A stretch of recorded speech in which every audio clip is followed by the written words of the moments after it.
हां बोला. सन्माननीय महापौर मॅडम, सन्माननीय उपमहापौर महोदय, सन्माननीय आयुक्त साहेब, सन्माननीय सर्व सभागृहातील सदस्य, प्रेक्षकगृहामध्ये बसलेले सन्माननीय सदस्य, सभागृह नेते बोलल्यानंतर आपण बोलू शकत नाही.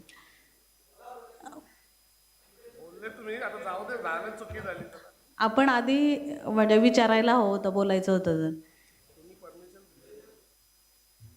बोलू का? थोडक्यात निषेध तरी करू द्या. ठीक आहे, बोला. प्रेक्षकगृहामध्ये बसलेले सर्व प्रेक्षक वर्ग आणि पत्रकार बंधू आणि भगिनींनो, सन्माननीय सदस्य निशांत भगत साहेबांनी जी लक्षवेधी मांडलेली आहे त्याबद्दल बोलत असताना सर्वप्रथम मी शिवसेना पक्षाच्या वतीने जे आहे, माझ्या वतीने मी आधीच या घटनेचं प्रशासनाचं जे आहे मी निषेध केलेला आहे आणि या संदर्भात मी सन्माननीय आयुक्त साहेबांना निवेदन देखील दिलं होतं. कुठेतरी ही जी बाब पोस्टर जो रुग्णालयामध्ये जो 15 तारखेला लावला गेला होता त्या संदर्भात आयुक्त साहेबांना मी निवेदन दिलं असता आयुक्त साहेबांनी मला सांगितलं की त्या ठिकाणी चुकीने ही गोष्ट झालेली आहे. परंतु आयुक्त साहेब, चुकीने जरी गोष्ट झालेली असली तरी जे संबंधित अधिकारी आहेत, जेव्हा राजेश म्हात्रे सन्मान्य तिकडचे जे आपले MOH आहेत तिकडचे, त्यांनी एक स्पष्टीकरण दिलं की कुठेतरी AI माध्यमातून जे आहे ट्रान्सलेट करून जे आहे तिथे चिटकवलं गेलं.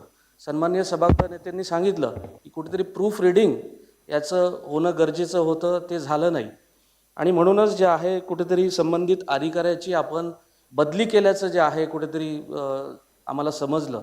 ज्या माधवी इंगले मॅडम आहेत त्यांचं आपण ऐरोली या ठिकाणी बदली केली आणि रवी म्हात्रे यांची आपण जे आहे वाशी या ठिकाणी बदली केलेली आहे. मी सर्वप्रथम तर ज्यांनी हा विषय पुढे आणला, बजरंग दलाचे सर्व जे माझे सहकारी मित्रपरिवार असतील, विश्व हिंदू परिषदाचे जे सर्व सदस्य असतील, त्यांचं मी या ठिकाणी जे आहे अभिनंदन करतो आणि शोकांतिका आहे की जर बजरंग दलाचे सदस्य असतील किंवा विश्व हिंदू परिषदाचे जे सर्व सदस्यांना अशा पद्धतीने सभागृहाच्या बाहेर या गोमांस शब्दाच्या उल्लेखामुळे जर आपल्या चुकीमुळे जर या ठिकाणी आंदोलन करावं लागत असेल अशा पद्धतीचं, तर मी सर्वप्रथम या गोष्टीचं जे आहे निषेध करतो आणि निश्चितपणे निशांत भगत साहेबांनी सांगितल्याप्रमाणे आयुक्त साहेब जे कोणी संबंधित अधिकारी होते त्यावर जे आहे आपण बदली न करता थेट त्या ठिकाणी जे आहे निलंबन करावं, असं या ठिकाणी मी सूचना आमच्या वतीने जे आहे ते मांडत आहे. धन्यवाद.